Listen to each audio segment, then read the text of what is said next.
আজকে আমি তোমাদের আমার ব্লগে দেখাতে চলেছি মায়াপুর ইস্কন ছাড়াও যে আরও অনেকগুলো মন্দির আছে সেগুলো। তো চলো। Hi friends, good morning, welcome to my channel Dilki Duniya বিশেষ আজ ডেইলি ব্লগ। তো চলো, নতুন একটা দিনে নতুন একটা সকালে আমি তোমাদের সামনে চলে এসেছি। দেখতেই পাচ্ছ অলরেডি রেডি হয়ে আছি। তো আমরা যাচ্ছি মায়াপুর। তো চলো আজকে সঙ্গে থাকো, আজকে সারাদিন আমরা কী কী করি তো স্কিপ না করে পুরোটি ব্লগ দেখতে হবে। এবং ব্লগটি দেখার আগে তোমরা যেটা করবে সেটা হচ্ছে আগে সাবস্ক্রাইব করে দাও এবং বেল আইকনটি অবশ্যই ওপেন করে দিও। আর ব্লগটি দেখার পরে যদি ভালো লাগে তাহলে লাইক কমেন্ট শেয়ার করে আমার চ্যানেলের পাশে থাকো। তো ফাইনালি আমরা এখন বেরোচ্ছি। কই আসো ডুগু। তাহলে ফাইনালি আমরা এখন বেরোচ্ছি। এখন আমরা দেখছো আমরা রোডের উপর রয়েছি, আমরা রয়েছি ব্রিজের ওপর। এবার আমরা একটুখানি ব্রিজটাকে ভালো করে তোমাদের সাথে শেয়ার করে দিই। আমরা যেই রাস্তা ধরে যাচ্ছি আমরা পুরো মায়াপুরে প্রবেশ করব, কারণ হচ্ছে আমরা ঘাট পার হচ্ছি না, আমরা ডিরেক্ট মায়াপুরের ভেতরে প্রবেশ করছি। যেখান থেকে এই দেখো ছোট ছোট ছোট বললেও বোধহয় ভুল বলা হবে, অনেক এটা হচ্ছে আমাদের মূল মায়াপুরের ইস্কন মন্দির। সেটা তোমরা মোটামুটি সবাই জানো, আমার ব্লগ ছাড়াও তোমরা অনেক ব্লগে দেখেও থাকবে। কিন্তু আজকে আমি তোমাদের সাথে যেটা শেয়ার করতে চলেছি, মায়াপুরে কিন্তু অনেক ছোট বড় মন্দির রয়েছে যেগুলো হয়তো আমরা অনেকেই জানি না বা অনেকে এখনও পর্যন্ত যায়নি। তো চলো, প্রত্যেকটা মন্দিরেই যেমন যেন ভেতরে ফটো তোলা নিষেধ, তবুও আমি চেষ্টা করেছি যতটা তোমাদের সাথে শেয়ার করা যায়। তো দেখতে থাকো। এই দেখো একটা মন্দিরে চলে এসেছি, এটা মন্দির কাম আশ্রম। তো এখানে কি কি আছে আমি সেগুলো তোমাদের সাথে বলি। এখানে তো অনেকগুলো কাচের আয়না আছে যেগুলোতে ছোট দেখাবে, বড় দেখাবে, রোগা দেখাবে, মোটা দেখাবে এবং বেটে দেখাবে। আর তাছাড়া রয়েছে নৃসিংহ ঠাকুর, সে তার এই রূপে কীভাবে অসুর দমন করেছিল, তাকে কিভাবে মেরেছিল সেই টোটাল মূর্তি দিয়ে করা আছে। যেগুলো এখানে একজন বসা আছে, উনি লোক আসলে পরে, যেমন ধরো আমরা গেছিলাম, আমরা যাওয়ার পরে উনি উপরে এসে ওগুলোকে চালু করে দেখিয়েছিল কীভাবে, মানে ঘটনাটাকে সামনে দেখানো। তাছাড়াও এখানে দেখো অনেকগুলো সমাধি রয়েছে। তো এখানে নামগুলো লেখা রয়েছে, আমি একবারে দেখেই তো তোমাদের সাথে সব কিছু শেয়ার করতে পারবো না, নামগুলো মনে রেখে বলতে পারবো না। শেয়ার আমি মোটামুটি সব কিছুই করেছি যতটা পর্যন্ত বাধা নিষেধ ছিল না। আরও এই মন্দিরের ওপরে ছিল রাধাকৃষ্ণ দোলনায় দুলছে, মানে উনিই দুলিয়ে দেখাচ্ছে। সব কিছু তৈরি করা আছে, জাস্ট উনি এসে সেগুলোকে চালু করে তোমাদের সামনে তুলে ধরবে, মানে আমাদের সামনেও যেটা তুলে ধরেছিল। তো আমরা পুরোটা আশ্রম দেখেছি, অনেকটা বড় আশ্রম। তো এইভাবে আমরা এক এক করে প্রত্যেকটা আলাদা আলাদা, এই যে এখানেও একটা আলাদা মন্দির, তো প্রত্যেকটাই গৌড় নিতাই, রাধাকৃষ্ণ এই রকমই প্রতিচ্ছবি বা কৃষ্ণের বাল্যকাল, এগুলো এক একটা মণ্ডপে এক একটা তুলে ধরা হয়েছে। আর তুলে ধরা হয়েছে এই মন্দিরগুলোতে জগন্নাথ, বলরাম, সুভদ্রার ঘটনাগুলো, তাদের জীবন কাহিনীগুলো এক একটা মণ্ডপে এক এক রকমভাবে তুলে ধরা হয়েছে এই মন্দিরগুলোর ভেতরে। তো আমরা অনেকেই এগুলো মিস করে যাই। আমরা দেখো স্নানঘাটে এসেছি, যেখানে গঙ্গায় স্নান করা হয় মায়াপুরে। তো এটা আরেকটা মঠ, চলো দেখে নেওয়া যাক। তো আমরা এই মঠের ভেতরে আলাদাভাবে দুটো জিনিস দেখেছি, একটা শ্যামকুণ্ড, একটা রাধাকুণ্ড। তো সেগুলো আস্তে আস্তে সমস্ত কিছুই তোমরা দেখতে পাবে আমার ব্লগের মধ্য দিয়ে। তো আগে চলো আমরা প্রবেশ করতে থাকি, প্রবেশ করার পথে যেগুলো পড়বে তোমাদের সাথে সমস্ত কিছুই খুব সুন্দরভাবে শেয়ার করে দেবো। তো আশা করি তোমাদের ভালো লাগবে। মায়াপুর ইস্কনের মূল যে মন্দিরটা সেটা আমরা অনেকেই আমাদের ব্লগের মাধ্যমে শেয়ার করেছি এবং এর আগেও অনেকে শেয়ার করেছেন। তো আমি এবার তাই ভাবলাম তোমাদের সাথে বাকি যে মণ্ডপগুলো আছে সেগুলো শেয়ার করি, যেগুলো হয়তো আমরা এখনও অনেকেই দেখে উঠতে পারিনি, অনেকে হয়তো জানিই না। এই যে মণ্ডপটাতে আমরা এসেছি, তো এই মন্দিরটাতে দেখো রাধাকৃষ্ণ তো রয়েছেই, তাছাড়াও রয়েছে কৃষ্ণের যে বাল্যকালে পুতনা রাক্ষসীকে কিভাবে সে বধ করেছিল সমস্ত ঘটনাগুলো এখানে ছবিও বলবো না, মূর্তি আকারে এখানে তুলে ধরা হয়েছে। এগুলো এক একটা কিন্তু ছবি নয়, এগুলো এক একটা মূর্তি করে রাখা হয়েছে। তো খোদাই করে যে বানায় ঠিক সেই ধরনের মূর্তিগুলো বানানো হয়েছে এবং এখানে খুব সুন্দরভাবে তুলে ধরেছে।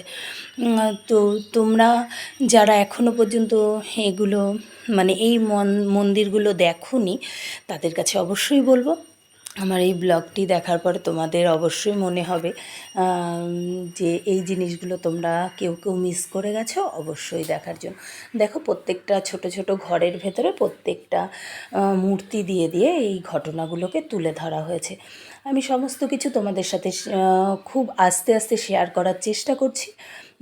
তো আশা করি তোমরা বুঝতে পারবে আমার ব্লগের মাধ্যমে যে কি কি এই মণ্ডপগুলোতে আছে এবং আমরা আসলে পরে এখানে আরও কি কি দেখতে পারি।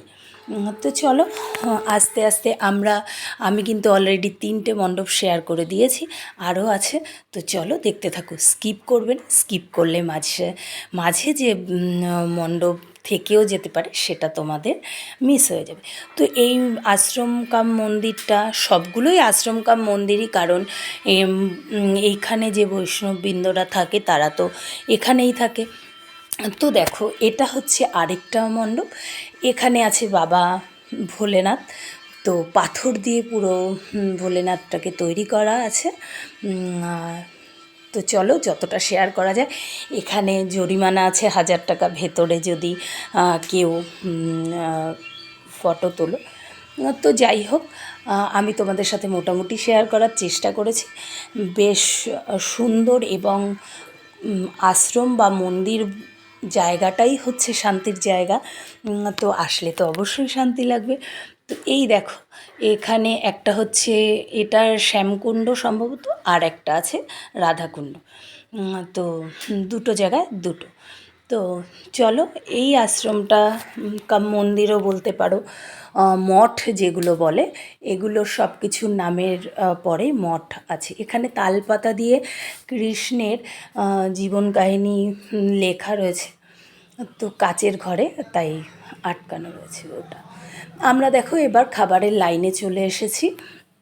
আমরা এখানে খাবার নিয়েছিলাম, খাবার বলবো না, মহাপ্রভুর প্রসাদ যেটা, সেটা আমরা এখানে 80 টাকার প্লেটটা নিয়েছিলাম। তো এখানে আমাদের খাবারে দেখো কি কি দিয়েছে, পায়েস, অন্ন, রুটি, এখানে লেখা ছিল পকোড়া কিন্তু আমরা পেয়েছি বেগুনি, ডাল, তো পনির দিয়ে একটা চানা আর পনির মিলিয়ে একটা তরকারি, আর দিয়েছে ইঁচড়। তো চলো এবার আর এক বাটি পায়েস তো অবশ্যই দেখেছো। তো আমরা 80 টাকায় এটা পেয়েছি। এবার চলো মূল মন্দিরে চলে যাই, তোমাদের দেখিয়ে দিই। আমি মূল মন্দিরে সবার শেষে এসেছি, কারণ বুঝতেই পারছো প্রচণ্ড গরম।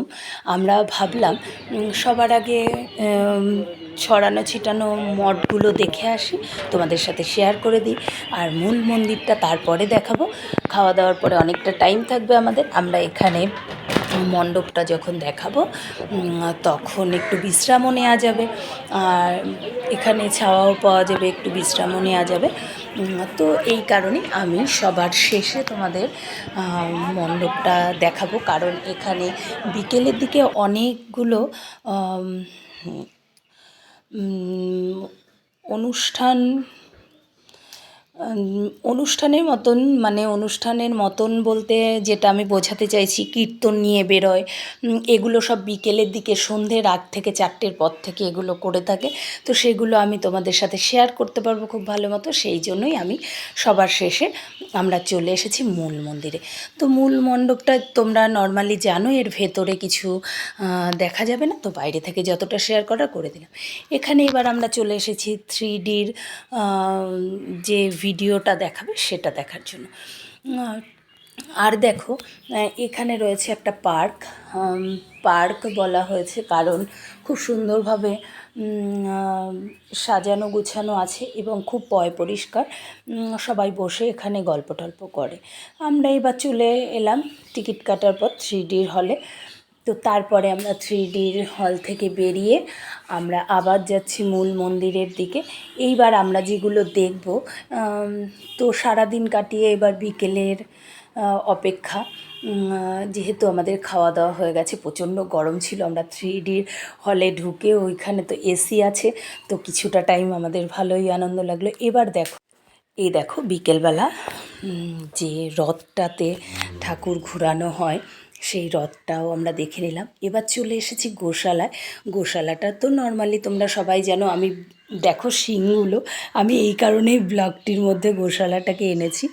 এইবার দেখো আমরা গোশালা থেকে চলে এসে যেগুলো দেখব পার্ট বাই পার্ট, এবার এসে দেখলাম পার্কের সমস্ত কিছু চালু হয়ে গেছে, কারণ সন্ধ্যের টাইম হয়ে এসেছে।